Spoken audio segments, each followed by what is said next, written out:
श्रीराम समर्थ. समर्थांनी एक सुंदर असा बोध आपल्यासाठी प्राप्त करून दिलेला आहे. अश्रूंनी हृदय कळतात आणि मिळतात. बघा, आपल्याला परमेश्वराने 5 ज्ञानेंद्रिये 5 कर्मेंद्रिये प्राप्त करून दिलेली आहेत. त्यापैकी डोळा बघा प्रत्यक्ष आपण पाहण्यासाठी प्राप्त करून दिलेला आहे. त्या डोळ्यातून येणारं पाणी एखादा क्षण हा आनंदाचा सुद्धा असतो आणि एखादा क्षण हा बघा दुःखदायक सुद्धा असतो. त्या डोळ्यातून येणारं पाणी आनंदाश्रू आणि दुःखाश्रू, परंतु अश्रूंनी हृदय कळतं आणि मिळतात सुद्धा. प्रत्येक वेळेला हे आनंदाचे अश्रू येतीलच असं नाहीये, किंवा प्रत्येक वेळेला दुःखाचे अश्रू येतील असं नाहीये.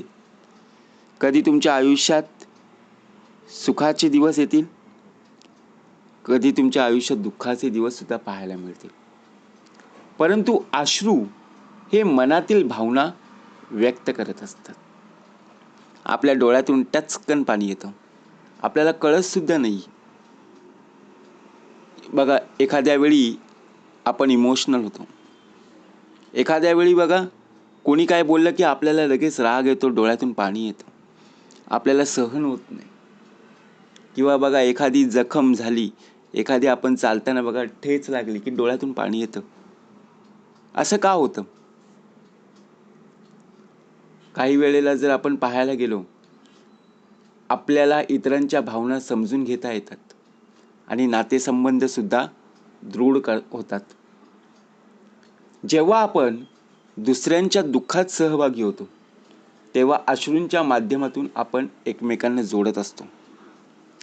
आता एखाद्याच्या घरामध्ये दुःखाचा प्रसंग आहे, तिथे जर आपण गेलो तर नक्कीच बघा डोळ्यातून अश्रू येणारच ना. त्यांच्या सुखदुःखामध्ये नक्कीच आपण सहभागी झालेलो आहोत. अश्रूंच्या माध्यमातून आपण एकमेकांना जोडत असतो. तिथे सांगावं लागत नाही, अरे बाबा तू आता डोळ्यातून पाणी आण किंवा रड. नाहीये, मनातून भावना काय होत असतात, व्यक्त होत असतात. एकमेकांना जोडली जातात की नाही. कनेक्टिव्हिटी कशी आहे, त्यावेळी आपल्याला सुद्धा दुःख तेवढंच होत असतं आणि यातून हृदय अधिक जवळ येतं. म्हणजे काय, आपलाच माणूस आहे, शेजारी असतील, नातेवाईक असतील, मित्रमैत्रिणी असतील. कारण का, ज्या प्रकारे आपली व्यक्ती आपल्यापासून दूर जाते त्यावेळी आपल्याला खूप त्रास होतो, कारण का दुःख होत असतं ना.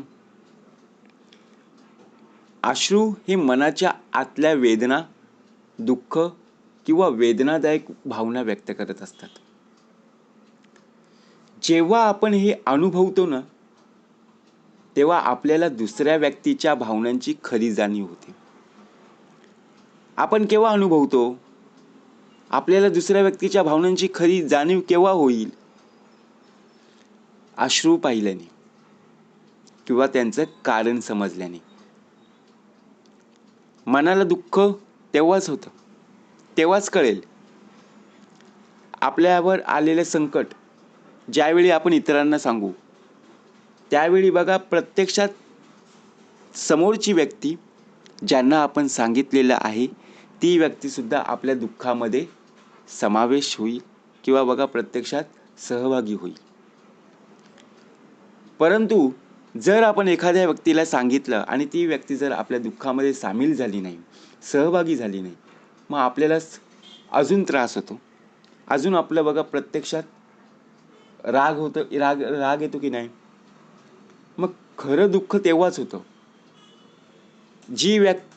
जी व्यक्ती समजून बघा आपल्या दुःखामध्ये सहभागी होत नाही. आता हृदय मिळणं म्हणजे काय, ते इतरांच्या मनामध्ये जाऊन बसणं. तुम्ही जेव्हा दुसऱ्यांच्या दुःखामध्ये सहभागी होता ना, तेव्हा ते दुःख तुमचेही होत असतं. यातून एक भावनिक जोड निर्माण होते, ज्यामुळे दोन मनं बघा प्रत्यक्षात एकमेकांच्या जवळ येतात आणि नातेसंबंध अधिक घट्ट होतात. अश्रू जर आपण पाहायला गेलो ना तर अदृश्य धाग्यासारखं आहे, जे लोकांना एकमेकांशी जोडतात परंतु दिसत नाही. आपल्याला ज्या ज्या वेळेला दुःख येतात त्या वेळेला बघा आपले दुःख आपण इतरांसमोर शेअर करत नाही. म्हणजे काय, आपले दुःख आपल्या मनातच आपण ठेवत असतो. आपण काय विचार करतो की समोरच्या व्यक्तीला सांगून काहीच उपयोग नाही आहे, यातून आपल्याला मार्ग काढायचा आहे. परंतु जर आपण एखाद्या व्यक्तीला सांगितलं तर ती व्यक्ती जर आपलं ऐकून घेत असेल तर नक्कीच. परंतु न ऐकणारी व्यक्ती बघा प्रत्यक्षात मजाक मस्ती करून जाईल. प्रत्यक्षात जर आपण पाहायला गेलो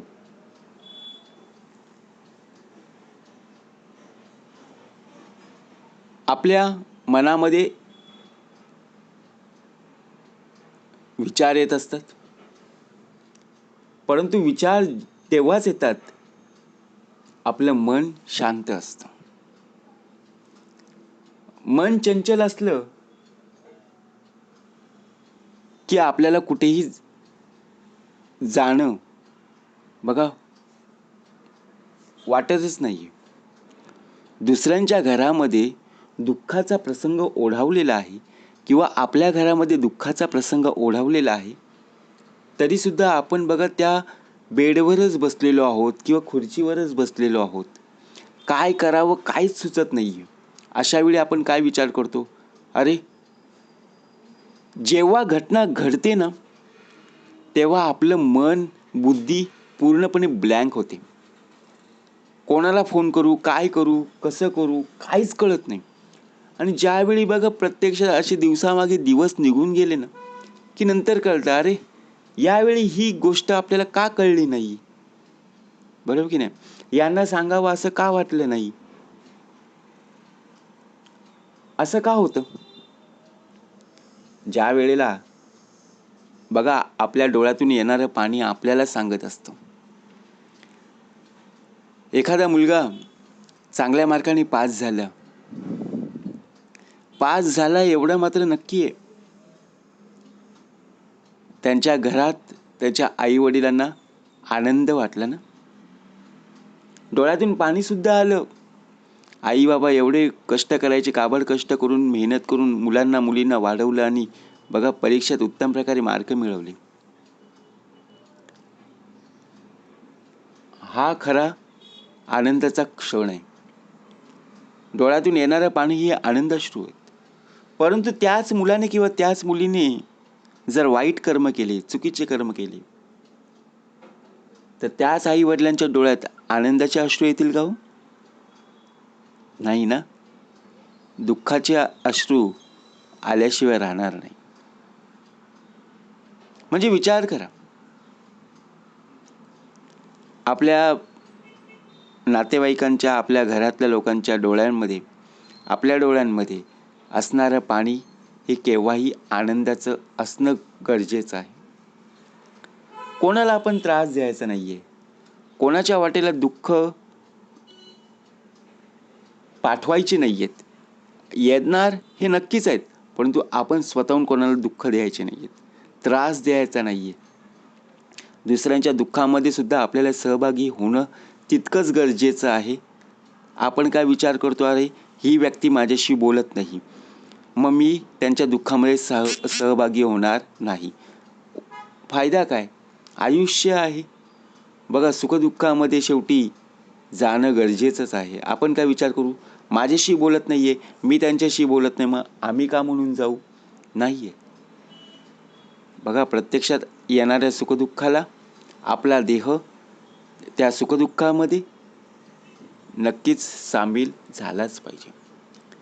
तेव्हाच प्रत्यक्षात आपलं मन, आपलं हृदय घट्ट करून एकमेकांच्या दुःखात, एकमेकांच्या सुखामध्ये आपण जर सामील झालात ना,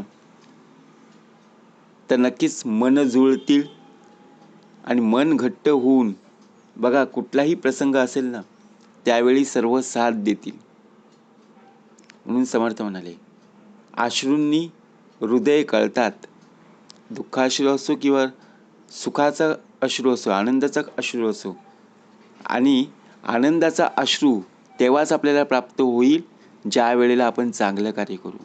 आणि वाईट कार्य आपल्या हातून घडलं की आपल्या डोळ्यातून सुद्धा पाणी दुःखाचे येतील आणि आपल्या घरातल्या लोकांचे सुद्धा पाणी दुःखाचे पाहायला मिळते. म्हणून अश्रूंनी हृदय कळतात आणि मिळतात सुद्धा.